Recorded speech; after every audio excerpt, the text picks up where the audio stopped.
Hello, പാചകത്തിൽ തുടക്കക്കാർക്കും ബാച്ചിലേഴ്സിനും പറ്റിയ ഒരു കാച്ചിയ മോര് അല്ലെങ്കിൽ മോര് കാച്ചിയതാണ് ഞാൻ നിങ്ങൾക്ക് കാണിച്ചു തരാൻ പോകുന്നത്.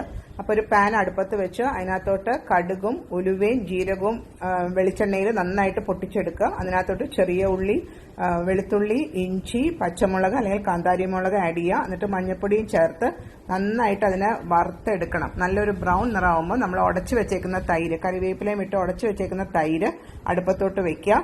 അടുപ്പത്തോട്ട് വെച്ച് കഴിഞ്ഞിട്ട് നമ്മൾ ഈ വറുത്ത ചെറിയ ഉള്ളിയും ആ കൂട്ട് അതിനകത്തോട്ട് തൈരിലോട്ട് ആഡ് ചെയ്യുക. എന്നിട്ട് ആ പാനിൽ വളരെ കുറച്ച് വെള്ളം, ഒരു 1/4 കപ്പോളം വെള്ളം ഒഴിച്ച് ഒന്ന് കഴുകി ആ തൈരിലോട്ട്, ഉടച്ച തൈരിലോട്ട് ആഡ് ചെയ്ത് അടുപ്പത്ത് വെച്ച് ഇനിയാണ് ശ്രദ്ധിക്കേണ്ടത്, കൈ എടുക്കാതെ നന്നായിട്ട് ഇളക്കണം. ഇളക്കി കഴിഞ്ഞിട്ട് നമ്മൾ ഒരു ആവി വരുന്ന പരുവത്തിൽ അടുപ്പത്തുനിന്ന് മാറ്റുക. അത് കഴിഞ്ഞിട്ട് വേണം ഉപ്പ് ആഡ് ചെയ്യാനായിട്ട്. ഉപ്പ് ആഡ് ചെയ്തിട്ട് പിന്നെ നമ്മൾ നന്നായിട്ട് മിക്സ് ചെയ്ത് നമുക്കിതിനെ ഉപയോഗിക്കാം.